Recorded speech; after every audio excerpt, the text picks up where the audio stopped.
Isang pinagpalang umaga, amiga-miga shout out sa inyong lahat. Umagang medyo makulimlim at malakas ang hangin. Ayan, makulimlim guys, at kaninang madaling araw ay umulan. At ayan, medyo may mga putik na naman at maraming tubig dito sa ating harapan. At medyo hindi maganda ang tema ng ating panahon. Alright guys, samahan nyo ako guys. Tayo mag-update ngayon yung sa aking mga alaga na kung saan ay 2 weeks na sila guys. At gusto kong ipakita sa inyo at i-update kayo sa kanilang mga anong tawag dito, sa kanilang pagtubo, kung may kaibahan ba sa paningin nyo doon sa mga unang ipinakita ko. Unang 5 days pa lang sila. So ngayon guys, let's go. Ating puntahan ang aking mga alaga at i-update ko kayo.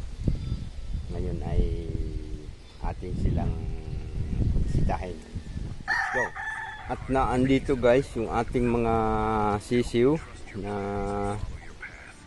2 weeks na ngayon dito, at sila ay medyo masisigla naman at medyo masaya na silang panoorin dahil ayan, ang lalaki na nila at medyo makukulit na rin. Ayan, diba, 15 pieces yan mga kabisay. Ayun ang ibaw, hindi nga lang masyadong makita. Ayan, ang dami dyan. Ayan, ayan. Tapos andito yung iba. Ayan, diba? So, ano pa lang to, 2 weeks pa lang. Bukas 15 days na sila. Dahil linggo ko ito ibinaba guys, kaya bali 2 weeks na sila ngayon. At mayroon pa sila ditong mga kasabayan. Yung huli kong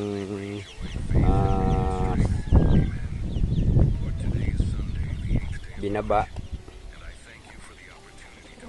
andito guys.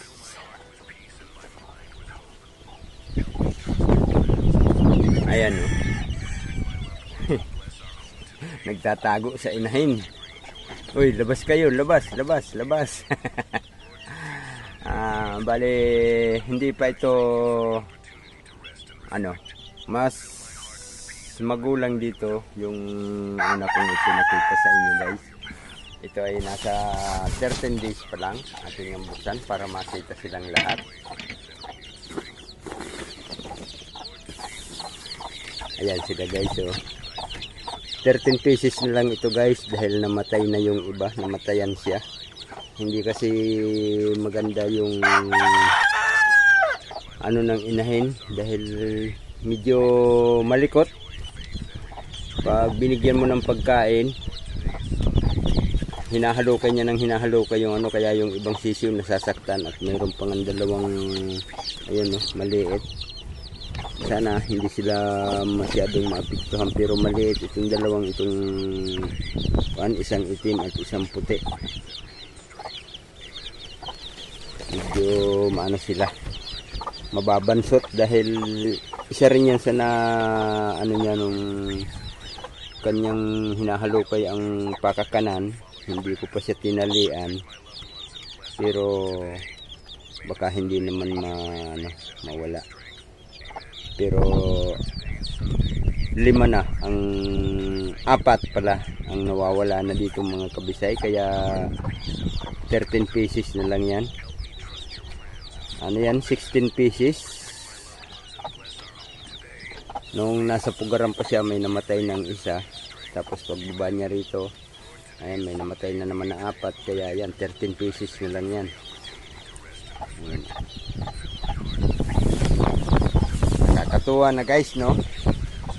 Na makikita natin ang ating mga alaga ay malaki na ang improvement. At dito, meron tayo ditong 1 month old. Ayan. kauna-unahang mga sisiw na aking ibinaba nung bago mag-birthday si Papa Eds. Ayan. Ang lalaki na nila guys. Oh. 1 month old pa lang sila guys. Yan ay bali bago mag-birthday si Papa Eds noong February 6. Binaba ko na to. February 4 ko yata ito nababa o February 5. Basta naandun yan. Kaya may palatandaan ako niyan kung ilang buwan na sila. Ngayon ay 1 month old pa lang sila guys. At nung Thursday may ibinaba tayong isang inahin na nagsisiw din. So mamaya ipakikita ko sa inyo. Andun siya sa loob ng meron tayong isang nabubukod tangi guys. Iba ang inahin yan, kaya lang dito ko na isinama sa ito dahil walang ibang kasama siya. Kaya isinama ko na lang dito, kaya naging 10 ito. Siyam lang sana sila guys. Naging 10 sila dahil gawa nitong anak ng kobra. Manok na kobra. Ayan guys. Dito sa kulungan ng aso guys, kung natatandaan nyo, meron tayo ditong naglilimlim na inahing puti. Ayan, wala na siya dyan. Yung naglilimlim dyan na puti, nagsisiw na guys. Ngayon may bago namang naglilimlim. Ayan, kulay black, yung Black Bonanza. Bali 17 itlog ang nililimliman niya. At siguro mga 16 days magsisisiw na rin yan. At dito yung iba nating mga inahin na naglilimlim, meron pa tayo ditong naglilimlim guys.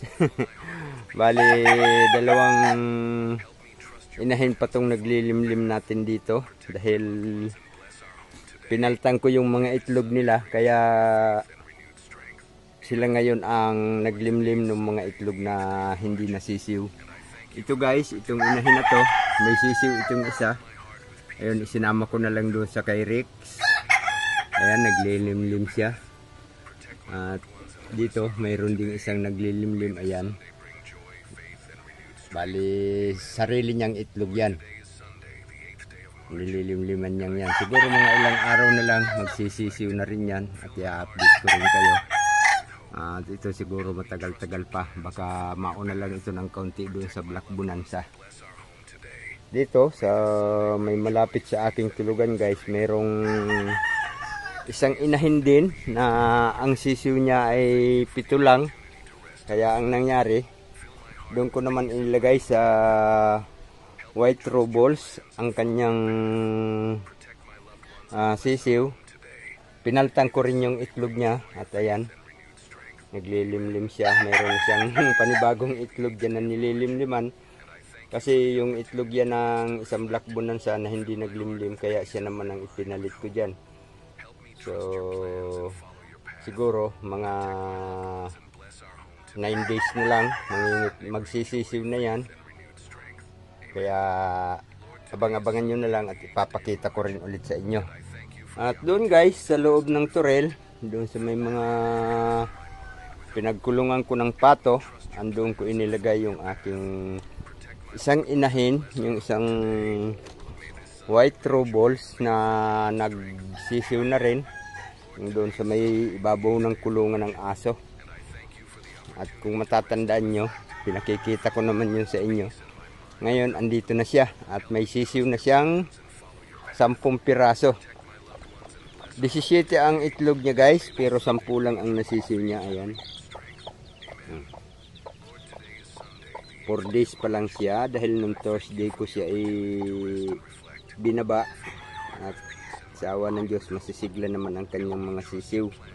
Ayan, kung makikita nyo, walang kulay puti, pero itlog niya yan lahat guys, pero walang nagkulay puti.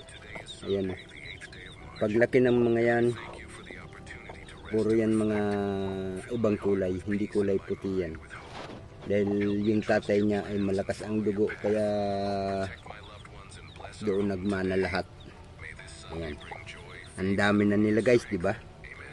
Bali 49 na yan guys, na sisiw. Dahil nadagdagan ng 10 yung 39, nadagdagan ng 10.